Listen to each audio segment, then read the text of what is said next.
Bom, pessoal, sejam todos bem-vindos à nossa aula aqui da Escola de Delegados. E nessa aula a gente vai falar um pouco sobre geração e administração de embaralhamentos, né? Essa que é uma das funções mais importantes que os delegados devem se atentar, uma vez que é a nossa função verificar se está tudo acontecendo da melhor forma possível e de acordo com as regras da WCA. Então, garantir que os embaralhamentos sejam gerados e administrados corretamente é uma função muito importante de nós como delegados. Tá joia? Então, primeiramente, falando aqui sobre o site da competição, tá? Então, quando a gente cria a competição, as pessoas se inscrevem e ao final do período, né, de inscrição, o que que a gente vai fazer? Vai ajustar o número de sets de scrambles, ou seja, o número de arquivos diferentes é, de embaralhamentos, que esses arquivos serão utilizados na hora do campeonato. Para a gente ajustar da melhor forma possível, é importante que a gente gere sempre um número de grupos, que por isso que é importante fazer depois do término da inscrição, para saber de fato quantos grupos a gente vai ter em cada modalidade.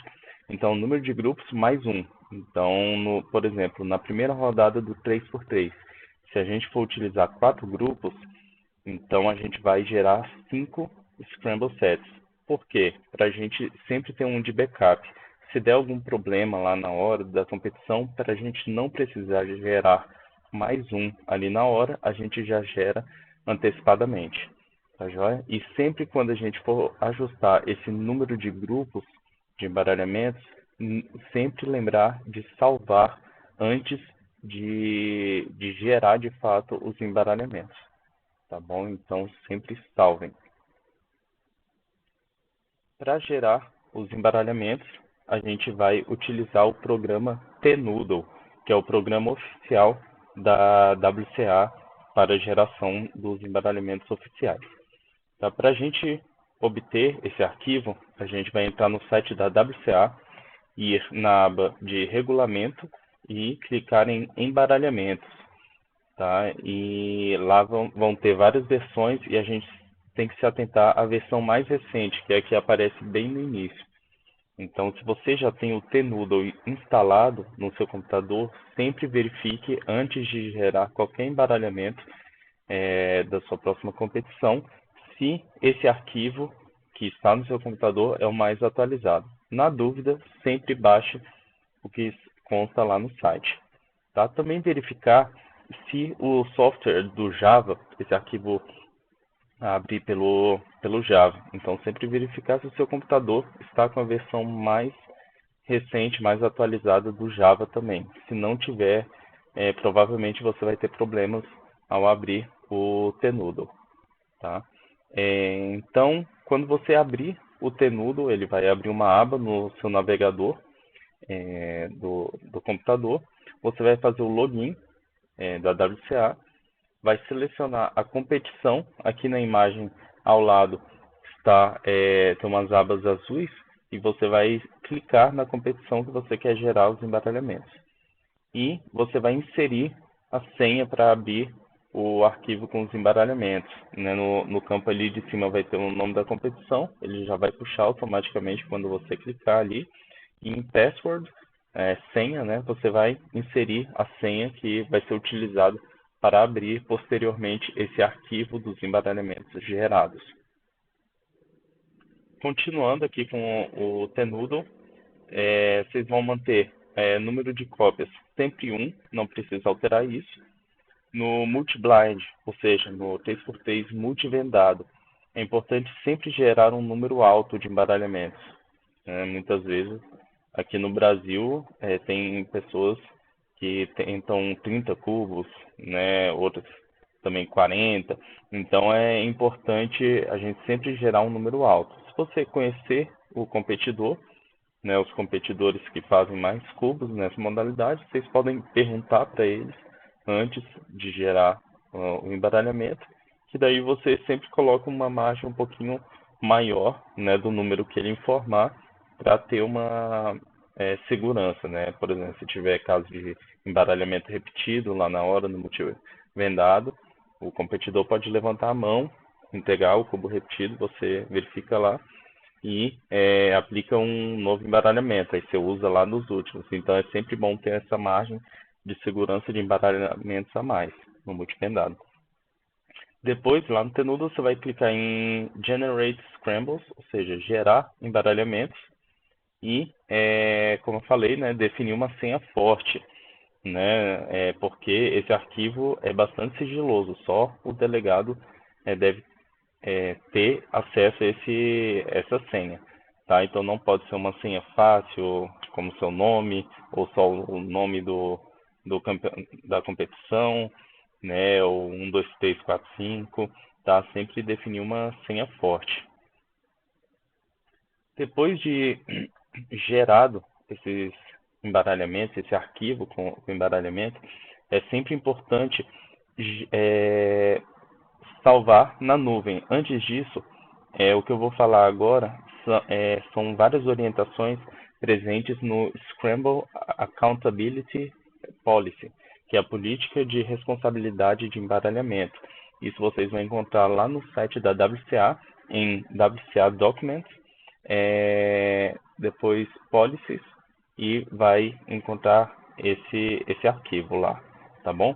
Então, o que esse arquivo fala? Primeira coisa, após salvar no computador, é recomendado salvar também na nuvem. Por exemplo, você gerou embaralhamento, salvou no seu computador, depois você coloca lá no Google Drive ou qualquer plataforma de sua preferência. Tá? Porque se der algum problema no seu computador, se formatar, se ele queimar, você não perde esse embaralhamento, tá bom? Então é muito importante essa dica. Outra coisa também, que é uma dica muito importante, é no seu computador você gerar um perfil de visitante, né, um perfil de novo usuário, né, contendo apenas os arquivos PDFs protegidos com senha. O que acontece? Quando você gera esse arquivo de embaralhamentos, ele dentro dele vai ter algumas pastas.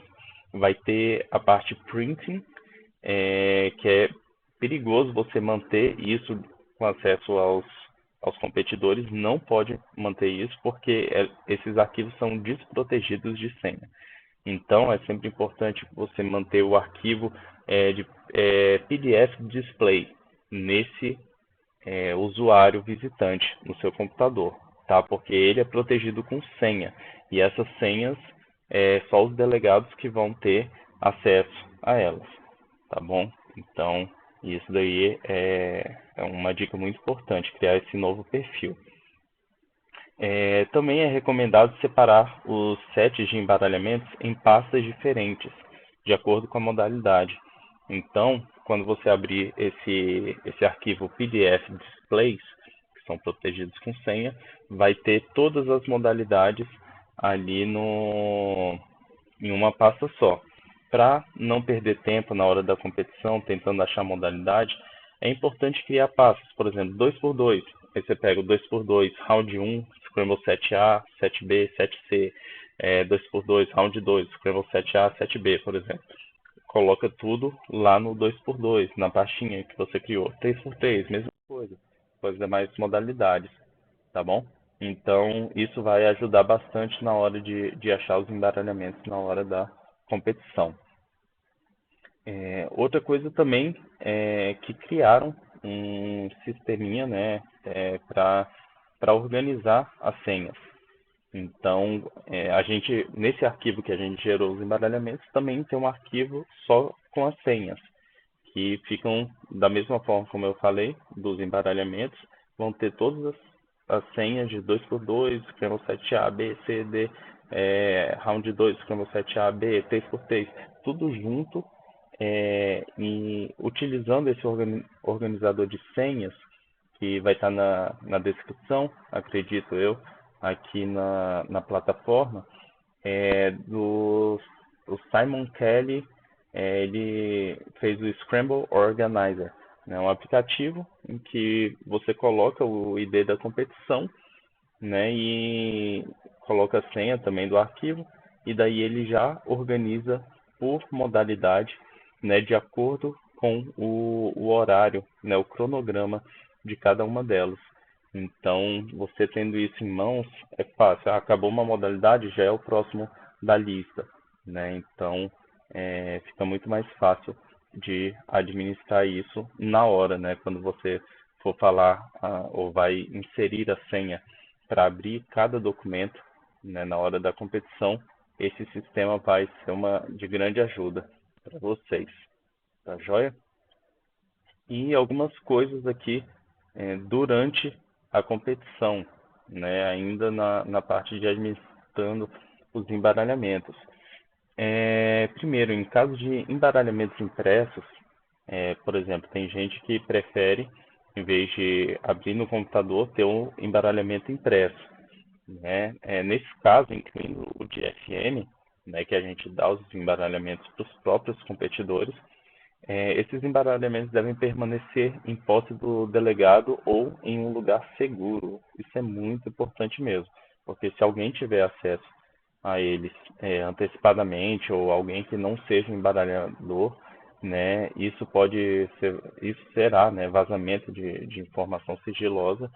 Isso pode acarretar até cancelamento daquela modalidade ou daquele grupo, daquela rodada, né? Então, é muito importante que a gente tenha isso em mente, sempre em posse do delegado ou em um lugar seguro que só ele possua acesso. As senhas também sempre em posse do delegado.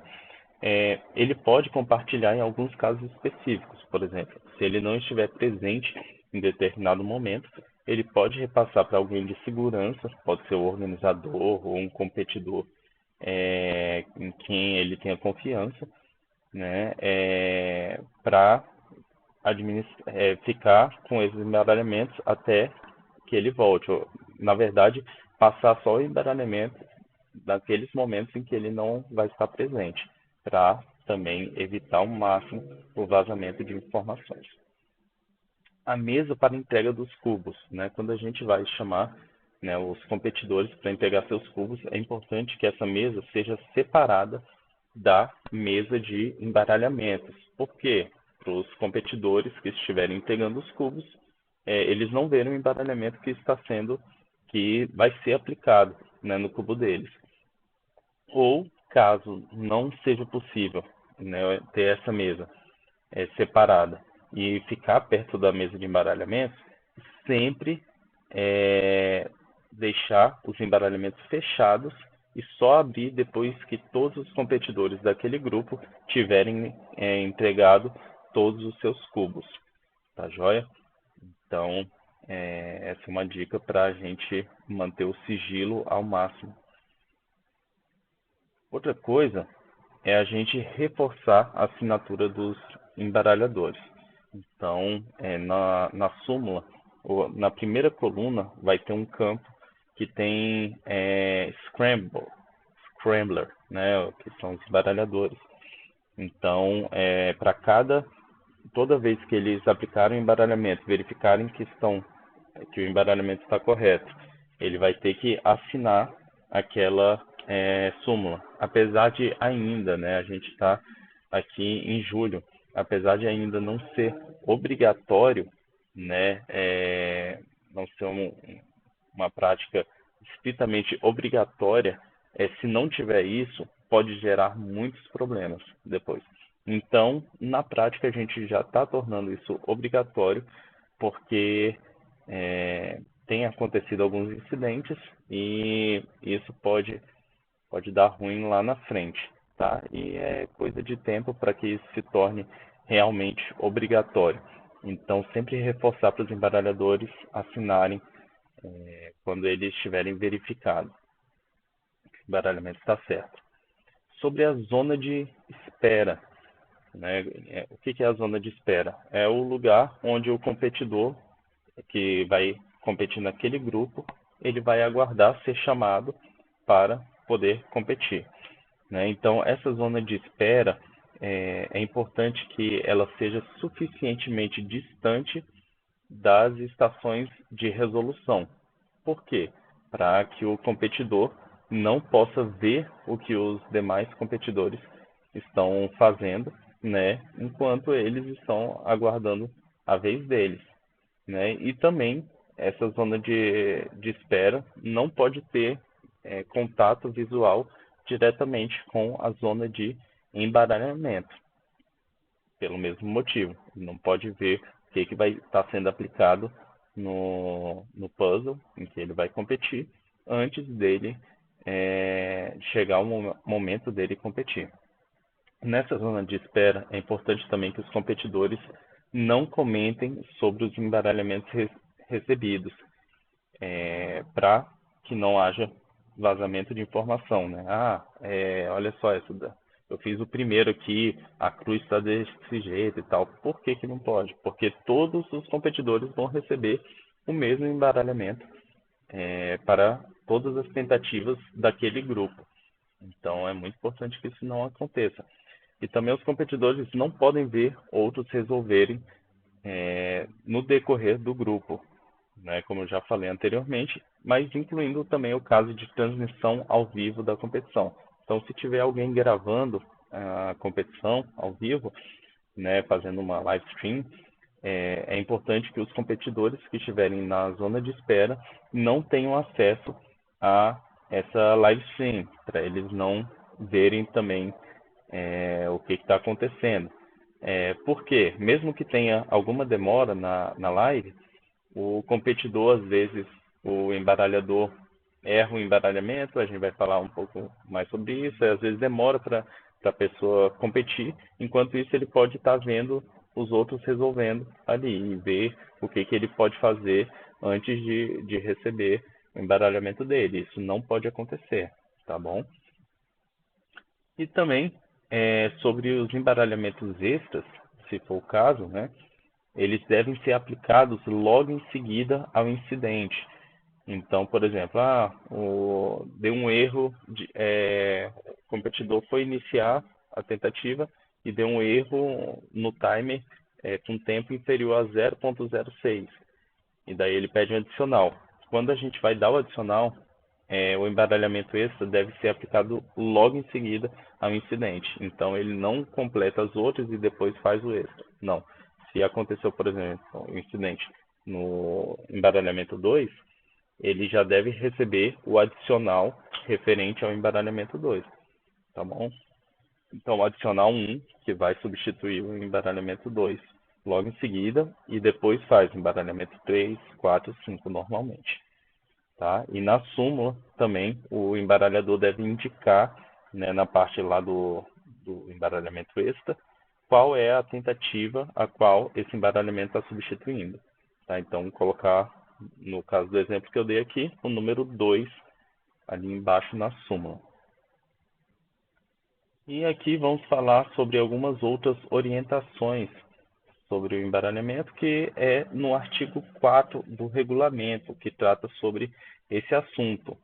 Então, primeiramente, no 4B4 do regulamento fala o seguinte, que cada sequência do embaralhamento deve ser aplicado durante um intervalo de tempo de, no máximo, 2 horas. Esse intervalo de tempo se inicia quando a sequência de embaralhamento é aplicada pela primeira vez. Então, vamos supor, está tendo um grupo de 5x5 vendado, né? E a gente aplicou lá, teve um grupo e tudo. A gente não pode aplicar o mesmo embaralhamento se já passaram 2 horas da primeira vez que a gente aplicou esse embaralhamento, tá bom? Então, isso é muito importante. Ou então no 3x3, né? Vai que acontece alguma coisa e demora mais de 2 horas, tem que ser aplicado um novo embaralhamento, mesmo que seja pro mesmo grupo ou coisa do tipo, tá? Sobre a orientação dos puzzles na hora de embaralhar. Para cubos N por N, ou seja, 2x2, 3x3, 4x4 até o 7x7, e no Mega Minx, sempre utilizar o branco em cima. Se não tiver branco, é o mais claro. E o verde mais escuro adjacente na frente. Tá? Ou, se não tiver o verde escuro adjacente, tem que utilizar o mais escuro a outra face mais escura adjacente. E no Scube, sempre o verde ou o mais escuro, a WCA adota como verde sendo mais escuro, na frente esquerda, tá bom? Então você vai ver que o embaralhamento do Scube não é reto assim, é meio que na diagonal. Então sempre o verde escuro na frente esquerda. E se por acaso alguém trocar, né, uma face branca pela face preta, a gente não deve adotar a preta como sendo a branca. Não. É sempre primeiro a face branca em cima, ou se não tiver a face branca, a mais clara. E o verde mais escuro adjacente na frente, ou outra face mais escura. No caso do Pyraminx, é o amarelo embaixo, ou, se não tiver amarelo, é a cor mais clara, e o verde na frente. Se não tiver verde, o mais escuro na frente. No caso do Square One, só tem duas orientações, né, com a camada equatorial, né, a camada do centro, com a parte menor na sua esquerda, sempre com a face escura, mais escura na frente. Geralmente é vermelho ou laranja. A gente utiliza o vermelho na frente. No caso do clock, qualquer face na posição de 12 horas. Então tem clocks personalizados aí, então no clock não precisa adotar mais escuro, mais claro, é qualquer face, sendo que a posição dos ponteiros é a posição de 12 horas, né, ali na marcação. E os embaralhamentos, eles deverão obrigatoriamente estar corretos, tá? E isso é muito importante. Se tiver qualquer errinho, tem que voltar, refazer o embaralhamento para entregar o puzzle corretamente para os competidores.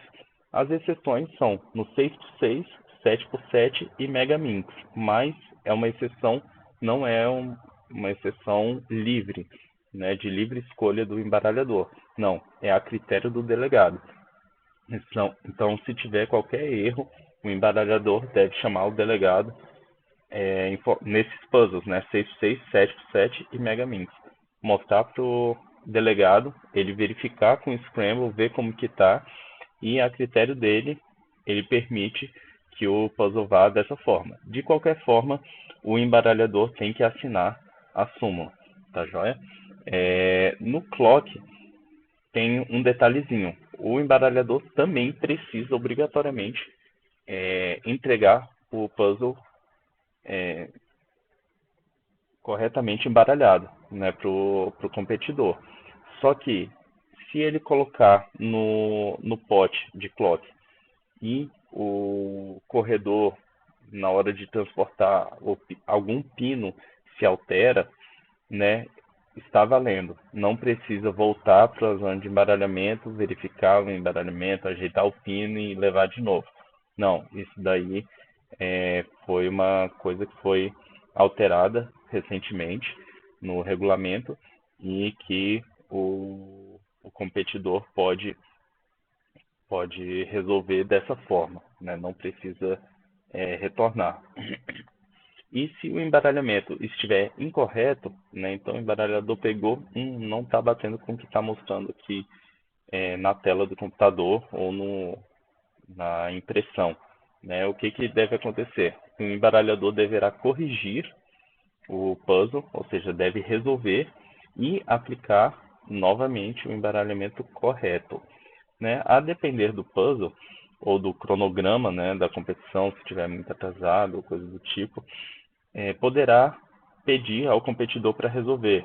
Então, vamos supor ali que seja, principalmente no 5x5, né, que demora para resolver um pouco para resolver, ou então no Square One, tem gente que sabe embaralhar, mas não sabe resolver. Então, o que o embaralhador pode fazer é solicitar que o competidor, né, do puzzle que ele está embaralhando, para ele resolver, né, e depois retornar para o embaralhador para ele poder aplicar o embaralhamento correto, tá bom? E um último detalhe aqui dessa nossa aula é sobre embaralhamentos repetidos. Então, vou dar um exemplo. A pessoa, o competidor, resolveu, tentativa 1, ok. Resolveu a tentativa 2, ok. Ele vai para a sua terceira tentativa. Quando ele recebe, já recebi esse embaralhamento. O que acontece? Ele vai levantar a mão, chamar nós, delegados, e daí a gente vai perguntar para o competidor como estava o embaralhamento, né? E ver qual que se repetiu, né? Ele, não, na segunda tentativa tá a mesma coisa, eu fiz isso, aquilo, tal, não sei o que. Tá, joia. O que que a gente vai fazer? Isso ele sem mexer no puzzle, tá? A gente só vai perguntar para ele o que tinha acontecido. A gente vai verificar, né, o puzzle lá no Scramble Set, né? Então, no arquivo que a gente abriu no computador, vai olhar o puzzle, vai ver qual que está repetido, né? E a gente vai aplicar o embaralhamento correto, né? É importante a gente fazer isso para a gente não gerar um extra. É sempre importante as pessoas competirem de acordo com os embaralhamentos corretos daquele grupo. Então, vai olhar lá o embaralhamento correto e se foi realmente o embaralhamento 2 repetido, a gente vai pegar o subsequente, que é o embaralhamento 3, que ele deveria ter recebido na terceira tentativa, e não o 2, como ele recebeu. A gente vai entregar para o competidor e caso permaneça errado, né, o embaralhamento, ele não, esse aqui eu já tinha recebido, né? Se ele, por exemplo, antes de chamar a gente, ele começou a resolver e viu, não, esse daqui eu já fiz, esse par encaixou dessa forma e tal, né? Caso continue errado, o que que a gente vai deduzir? Como ele recebeu o embaralhamento o embaralhamento 2, na verdade não, ele fez o 1, 2, o terceiro agora, né? Então, como ele falou que não tinha, como já tinha recebido aquele que a gente aplicou agora foi o terceiro embaralhamento, então provavelmente o embaralhador embaralhou o primeiro embaralhamento para a tentativa 1, o terceiro embaralhamento para a tentativa 2 e o terceiro para a tentativa 3. Então, no caso, pulou o embaralhamento da tentativa 2. Então, a gente vai pegar e vai aplicar o embaralhamento correto, tá?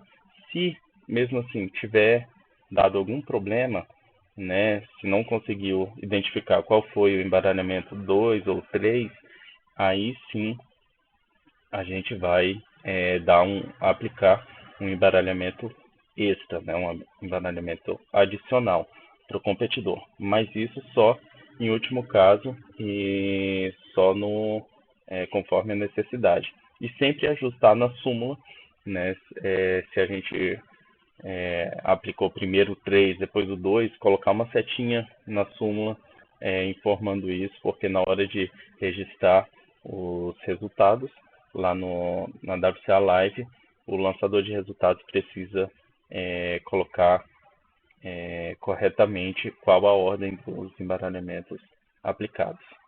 Tá joia, pessoal? Então, essa foi a nossa aula de hoje sobre geração e administração de embaralhamentos. Espero que possa ter ajudado aí vocês e que vocês consigam aplicar corretamente, né, isso durante as suas competições. Então, obrigado por terem assistido a aula e a gente volta depois sobre algumas orientações durante a competição. O que a gente precisa fazer, boas práticas, algumas dicas importantes. Vai ser muito legal e espero vocês nas próximas aulas.